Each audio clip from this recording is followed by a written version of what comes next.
चल रहा है और इस चौथे चरण में जो सीमांचल के जितने ज़िले हैं, कोसी के जितने ज़िले हैं, हर जगह दौरा हो रहा है।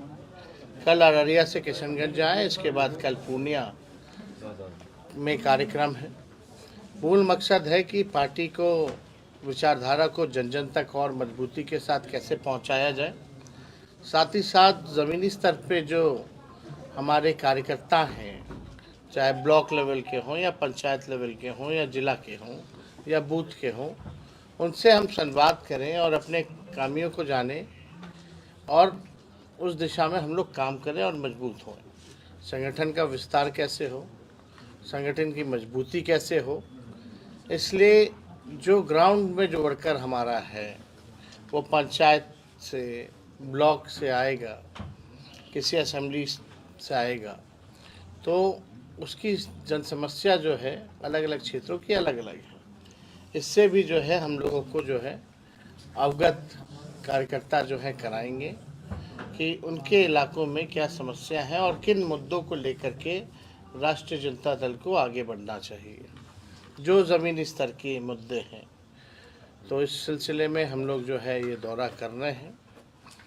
आप देखिएगा जो मौजूदा दौर है, जिस प्रकार से लगातार जो है एनडीए की सरकार बिहार में 20 साल है, केंद्र में समझा जाए तो 11 साल से लोग राज कर रहे हैं, फिर भी सीमांचल का इलाका, किशनगंज का इलाका जो है अब तक जो है गरीबी से, बेरोजगारी से, पलायन से, बाढ़ से लोग जो हैं परेशान हैं।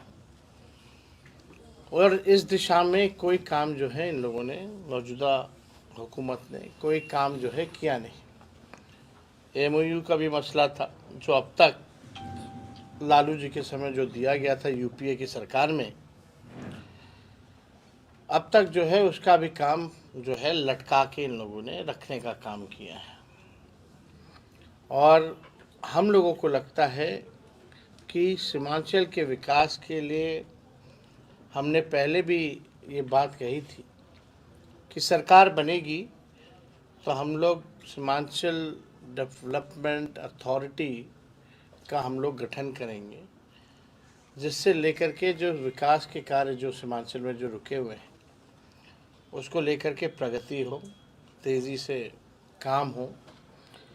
और साथ ही साथ आप देखिएगा इस कार्यक्रम के माध्यम से हम लोगों को जो फीडबैक मिलता है उसी के हिसाब से हम लोगों ने अपना विज़न भी बताना शुरू कर दिया है, क्योंकि जनता चाहती है जानना कि राष्ट्रीय जनता दल महागठबंधन अगर सरकार में आए तो आप क्या कीजिएगा। महंगाई की मार सबसे ज़्यादा झेल रही महिलाओं को लेकर के, महिला जो हैं अपने मन को मार करके अपने पसंद की चीज़ें नहीं ले सकती, खरीदारी नहीं कर सकती, बचत नहीं हो पाता है, कहीं उनको निवेश करना हो तो वो नहीं कर पाती हैं। इसलिए हम लोगों ने सोचा कि हम लोग इस बार योजना लाएंगे, माई बहन मान योजना, जिसके तहत अगर सरकार बनेगी तो 2500 रुपये जो है सीधे उनके खाते में हम लोग सरकार जो है डालने का काम करेंगे। दूसरी बात, स्मार्ट मीटर से जो लोग बहुत परेशान हैं, ज़मीन सर्वे से जो लोग जो हैं वो बेहद परेशान हैं। बिहार में सबसे महंगा बिजली पूरे मुल्क में मिलता है और जो स्मार्ट मीटर आया है इससे और जो है लोगों की परेशानी बिजली बिल को लेकर के बढ़ी है। इसको देखते हुए जो फीडबैक मिला, तब हम लोगों ने तय किया कि अगर सरकार बनेगी तो 200 यूनिट फ्री में बिजली हम लोग जो है बिहार के लोगों को देंगे। और यही नहीं, जो वृद्धा पेंशन है, जो सामाजिक सुरक्षा पेंशन है, जिसमें दिव्यांग लोगों का है, महिला जो विधवा महिला हैं उनका है, और जो बुज़ुर्ग हैं वृद्धा लोग जो हैं उनका है। झारखंड में 1000 रुपये है, यहाँ 400 रुपये है। अगर हमारी सरकार बनेगी तो इसको 400 से बढ़ा करके 1500 रुपये हम लोग करने का काम करेंगे। और भी धीरे धीरे समय समय पे हम लोग जो है क्या करेंगे वो हम लोग बताएंगे। लेकिन आप लोग जान रहे हैं कि हम लोगों ने 17 महीने जब हमारी सरकार बनी, लोग माखौल उड़ाते थे 2020 में कि कहाँ से नौकरी देगा, जब हमने वादा किया था 10 लाख सरकारी नौकरी का।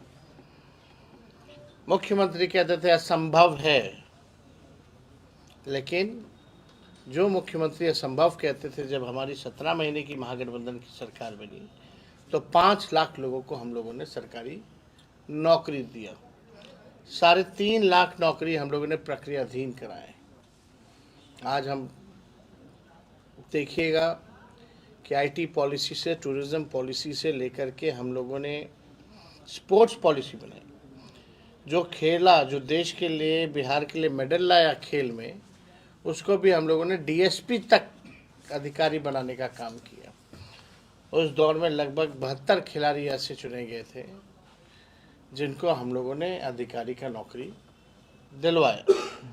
और ये योजना मेडल लाओ नौकरी पाओ के तहत लोगों को मिला।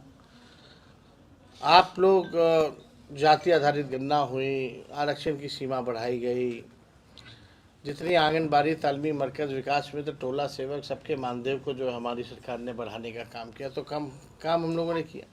हम लोग काम में विश्वास करते हैं। लेकिन भाजपा और एनडीए की जो सरकार है, जिस तरीके से पार्लियामेंट में तरह तरह का बिल ला रही है, चाहे वक्फ बोर्ड का हो, इसका हम लोगों ने कड़ा पुरजोर जो है विरोध पार्लियामेंट में भी किया और जेपीसी में भी अपनी बात को जो है हम लोगों ने अलग अलग माध्यमों से रखने का काम किया।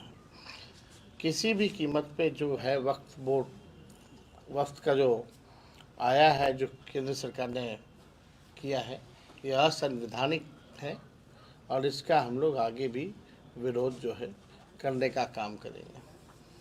और कोई आप लोगों सर, अमित शाह के बयान पर क्या कहेंगे, क्योंकि सदन में काफी हंगामा चल रहा है। हमने तो पहले ही कह दिया, ये लोग भाई आरएसएस जो है, जो बीजेपी है, इनका चरित्र ही यही है। इन लोगों के जहन में कितनी घृणा है। जो महापुरुष हैं, अंबेडकर हों, गांधी हों, नेहरू हों, कर्पूरी हों, इनके पास तो कोई इनका महापुरुष तो है नहीं। देश की आज़ादी में भाजपा आरएसएस का कोई योगदान तो रहा नहीं, जनसंघ का कोई योगदान तो रहा नहीं।